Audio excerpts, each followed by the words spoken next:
Live from Cool Boys Central. You're the boss down there. I'm boss up here. From bat tips to bat nips, we are just three cool boys revisiting Batman, the animated series, and wearing hats. This is Batman and Beyond, a Cool Boys podcast. I see Batman and Beyond. Greetings, Cool Boy Bat Nation, and welcome to another installment of Batman and Beyond, a Cool Boys podcast. I'm Felk. I'm Ballard. And I'm Steve. So cool. Tonight's episode is Prophecy of Doom, directed by Frank Power, story by Dennis Marks, and teleplay by Sean Catherine Derrick. This episode aired October 6th, 1992, and features the first appearance of Nostromos and Lucas, who might be a gay couple. Wikipedia says Batman investigates a cult called the Brotherhood, founded by the quote-unquote mystic Nostromos, after hearing about a number of stories from his colleagues about his ability to predict the future.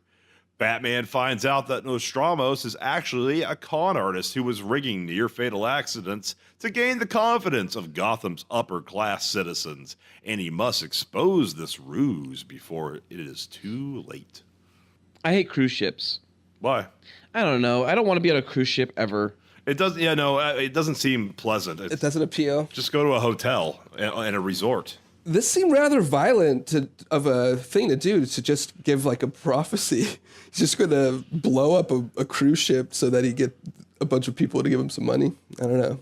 I know, and it seems exactly like, it kind of seems Titanic? like 1997's Titanic James Cameron did. Do you guys think that this episode maybe influenced 1997 James Cameron's film Titanic? No, I believe the actual boat called the Titanic Fake news. influenced that. There's a report about how like a shocking like 75% of like, I think it's millennials, but maybe young millennials, did not know that the Titanic was a real thing. They think it's a movie.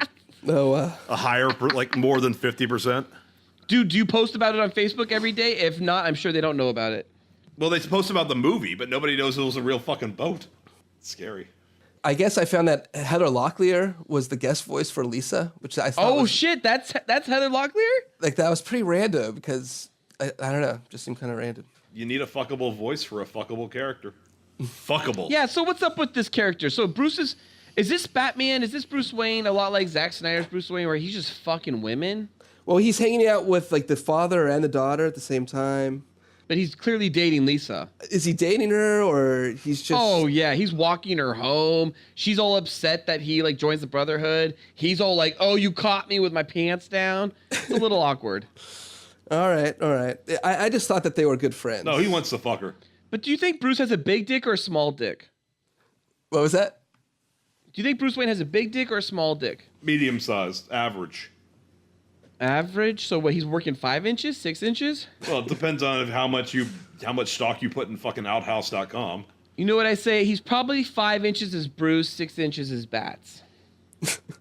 He's just more hard all the time. Yeah, you gotta be when you're Bats. But he's fucking Lisa for sure.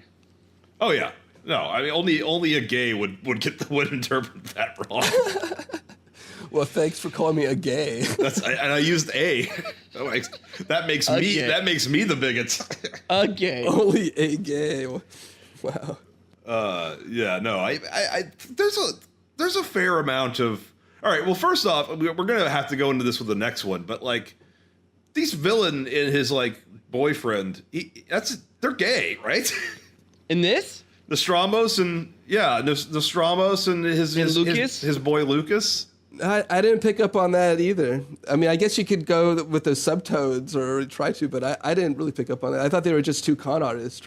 Well, they're actors, right? And they're from the Hollywood, so they're probably gay, right? Yeah, exactly. All actors are gay. Isn't that what Team America taught us? Where is this podcast going? But I didn't. It's going into homophobe land. Yeah, it's going into our homophallic I guess so. land. But I guess it's just homo. I thought it was just a partner. That's what they call him. I guess, but it was his partner in crime. And he did, he was the one that was able to do the machine work or whatever. all the background work. I think he was the one that was causing all the explosions, I guess, on the boat and whatnot. Like, who did the explosion on the boat? Or who went on there? Lucas did, because he's got the FX and like stuntman work. Like they talk about that right here when they go over their case files, their criminal case files. Yeah. So Nostromos, he's got petty larceny, and I have a quick question for you guys. What the fuck's petty larceny? A small, like, It's like stealing. yeah, it's the stuffed. It's What do you mean? Like Marge Simpson stealing, like taking like old man whiskey out the fucking convenience store? I think it's under like $500 or something like that. Theft. Yeah, I don't know. Well, Lucas is a stunt guy, FX guy, which sounds a lot like to me, like that movie FX and FX2, The Deadly Art of Illusion. Yeah. Where the main character was a stunt guy, FX guy, in a world when FX actually meant something physical instead of CGI. Yeah. I like how you point out how he got, but you know how he got that information was that he was doing his detective work. He got Nostromos to touch a glass or something like that, and then he got the fingerprints off the glass. Ooh. Which means he has like not only access to criminal record fingerprints. He's hacking shit. But because he also has the Gray Ghost's fingerprints in the previous episode, and like there's no establishment that guy even committed a crime. He just has a fingerprint database of the entire city. He didn't have the Gray Ghost. He didn't have the Gray Ghost fingerprints. Oh no, yeah, he does. did because he Yeah. ran it through the machine. And It goes, they're your fingerprints, and it's like, what the fuck? What? Batman has everyone's fingerprints? That's a huge. he probably got pulled over at one time and was drunk and got fingerprinted. Well, still, that means Batman has access to the police fingerprints. For sure, I think he's hacked all the computer, all the government computers. He's rogue. Yeah, just like Neil Breen. I have hacked the most secret government secrets. I've hacked into the most secret government and corporate secrets. Neil Breen. That's a whole podcast we can't go into. I mean, that even involves Red Letter Media conversations. Yeah, I know. They kind of already have that one. They do, yeah. I like how Bruce Wayne, when he's attacked by Nostromos' best friend Lucas, it's when Lucas apparently hits up Bruce Wayne when he's in his personal elevator after a repairman just showed up. You could not be more obvious of what you just did. If like Bruce Wayne were to have died in an elevator crash, it would be like, oh, it was clearly the fucking repair guy who showed up for no reason when there was no need for an elevator maintenance. I don't understand why Bruce has a personal elevator. He's so Well, because he goes to his rich. suite. He goes straight to his suite. Goes to the top floor. Dude, billionaires have personal elevators. The repairman, right? He's Lucas. He just throws a wrench in the gears and then pours acid on the fucking cable. At no point could you ever call that an accident. Like any CSI would look at that immediately and be like, yeah, this is like clearly homicide or attempted homicide. Well, same thing with the bomb in the cruise ship. It was a bomb that went off. Yeah, but it sank to the bottom of the ocean. They never found it. I don't know. There would be like there was an explosion. This is 1992. James Cameron hadn't gone out with Bob Ballard yet to go find the Titanic. Mm-hmm. That's right, Cool Boy Nation. I didn't make a mistake there. His name is Bob Ballard. I also want to point out that on that roof, when Batman quickly changed in the elevator to get to fucking Lucas, It was pretty quick. it was so fast. And by the way, he took longer in See No Evil in a bathroom. Right? So I think this actually proves Steve right. Steve was right. Batman took a shit while crime was going on. But in this episode, he lunges that batarang into Lucas's fucking back of his knee, and it actually wedges in there. Like Lucas actually has to like put effort into it, yank it out. That's fucking violent. There's penetration. There was actually penetration in this episode from the batarang. No blood, of course. Penetrate me. So I that's honestly maybe like one of two things I wanted to point out about this episode. Yeah. So if you guys have anything It was to say, kind of please. to me, this was a forgettable episode. I don't like this episode. No, me neither. I did like, though, the very end, because it ended with a Shakespeare line. So it's interesting to me. I guess that's the educational part of the show. Oh, I see a bad moon rising. That's very Shakespearean. No, the end of the show, it ends with, like, Batman or Bruce saying, like, remember what the bard said or something. And he's like, the fault lies not in the stars, but in ourselves. Isn't that from Julius Caesar? That's from Julius Caesar. Well, here goes Heather Locklear into some investigation to see what Nostromos is doing to Daddy. Maybe she could become a super hero. If she gets an electrical fire, she won't, and those happen prevalently on the show. She just gets tied up and then like used as bait. I know, because she's a woman. Fridging. It's not fridging. It's close though. They do attach Lisa to Mars. That's a good point, and that's when Nostromo does say like something like, "Look, I see a bad moon rising," and then it's like, "Oh, Creedence Clearwater. CCR." It would have been funny if they started playing it, but probably licensing. Yeah, you know what they did do, Steve? That's funny.